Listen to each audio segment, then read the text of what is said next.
Fairy Tales by Hans Christian Andersen. Translated by Tina Nanali. Edited and introduced by Jackie Wolslager. Wolslager, I think.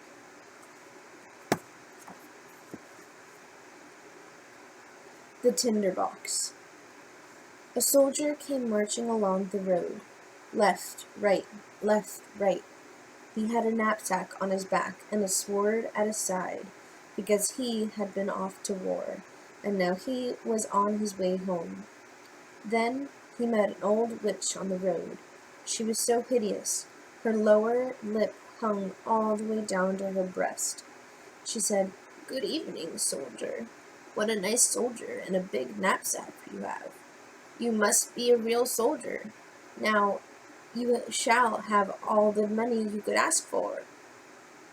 "Well, thanks a lot, you old witch," said the soldier. "Do you see that big tree?" said the witch, pointing at the tree next to them. "It's completely hollow inside. Climb up to the top, and you'll find a hole that you can slip into and slide all the way down inside the tree.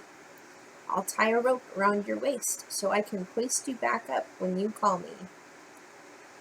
"Why would I go into the tree?" asked the soldier. "To get money," said the witch. "You see, when you reach the bottom of the tree, you'll be in a huge passageway that's very bright because it's lit by more than 100 lamps. Then you'll see 3 doors, and you'll be able to open them because the keys are in the locks. If you go inside the first chamber, you'll see a big chest in the middle of the room, and on top of it sits a dog. He has eyes as big as a pair of teacups. But never mind that. I'll give you my blue checked apron that you can spread on the floor. Go right over and pick up the dog and set him on my apron. Then open up the chest and take as many skillings as you'd like. They're all made of copper, but you'd rather have silver. Then go to the next room. In there is a dog with eyes as big as a pair of mill wheels, but never mind that. Set him on my apron and take the money. But if it's gold you want, you can have that too, as much as you can carry, if you go into the 3rd chamber. But the dog sitting on the money chest has 2 eyes that are each as big as the round tower. Now that's a real dog, believe me. But never you mind. Just set him on my apron and he won't harm you. Then take from the chest as much gold as you'd like." "Not bad," said the soldier. "But what do I have to give you in return, you old witch? Because I imagine there must be something you want." "No," said the witch. "I don't want a single skilling. All you have to bring me is an old tinderbox that my grandmother left behind when she was down there last." "Fine, but then let's have that rope around my waist," said the soldier. "Here it is," said the witch. "And here is my blue checked apron." So the soldier climbed up the tree, tumbled down the hole, and then, just as the witch had said, he stood inside the passageway where hundreds of lamps were burning. He opened the first door. Oh! There sat a dog with eyes as big as teacups staring at him. "You're a handsome fellow," said the soldier, and set him on the witch's apron. Then he took as many copper skillings as his pockets would hold, closed the chest, put the dog back, and went into the 2nd room. Eek! There sat the dog with eyes as big as windmills. "You shouldn't look at me so hard," said the soldier. "You might hurt your eyes."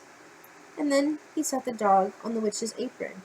But when he saw all the silver coins inside the chest, he threw away the copper coins he was carrying and filled his pockets and his knapsack with nothing but silver. Next, he went into the 3rd chamber. Oh, how hideous! The dog in there really did have eyes as big as round towers. They were spinning around his head like wheels. "Good evening," said the soldier, and doffed his cap. for he had never seen a dog like that before. But after he'd looked at him for a while, he thought to himself, "All right, that's enough." And he lifted him to the floor and opened the chest. Good Lord, there was a lot of gold, enough to buy all of Copenhagen and every single sugar pig sold by the cakewives, and all the tin soldiers' whips and rocking horses in the world. Yes, there was certainly plenty of money. So the soldier threw away all the silver coins that filled his pockets and knapsack and took the gold instead. Yes, all his pockets, his knapsack, his cap, and his boots were so full he could hardly walk. Now he had money. He put the dog back on the chest and slammed the door shut, called up through the tree. "Hoist me up now, you old witch." "Do you have the tinderbox?" asked the witch. "Oh, that's right," said the soldier. "I forgot all about that." And he went over and picked it up.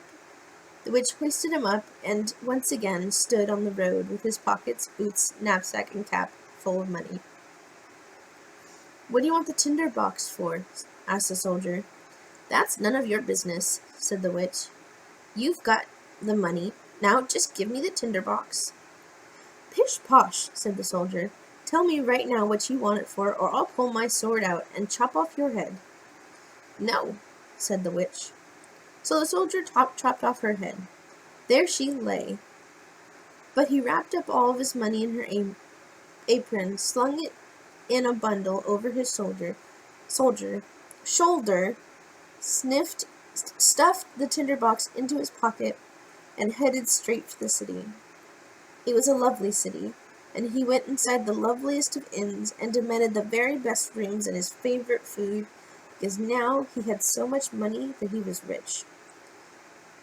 The servant who was supposed to polish his boots thought they were rather strange old boots for such a rich gentleman to be wearing, but he hadn't yet bought himself new ones. By the next day he had a good pair of boots and fine clothes to wear. The soldier was now a distinguished gentleman, and the people told him about all the splendid things to be found in their city, and about their king, and what a charming princess his daughter was. Where might I catch a glimpse of her?" asked the soldier. It's impossible to catch a glimpse of her," they said. "She lives in an enormous copper palace, surrounded by dozens of walls and towers. No one but the king dares visit her."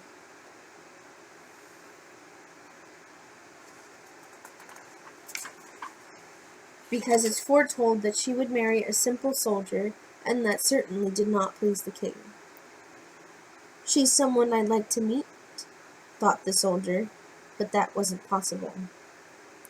He was now leading a merry life, going to the theater, taking drives in the king's garden, and giving away a great deal of money to the poor, which was a very nice gesture.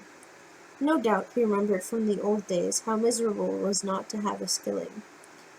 He was now rich and wore fine clothes, and had so many friends who all said that he was a pleasant fellow, a real gentleman, and that certainly pleased the soldier. But since he was spending money each day and not taking any in, he finally had no more than 2 skillings left, and had to move out of the beautiful rooms where he had been living, and into a tiny garret room right under the roof. He had to brush his own boots and mend them with a darning needle, and none of his friends came to see him because there were too many stairs to climb. It was a very dark evening, and he couldn't even afford to buy a candle.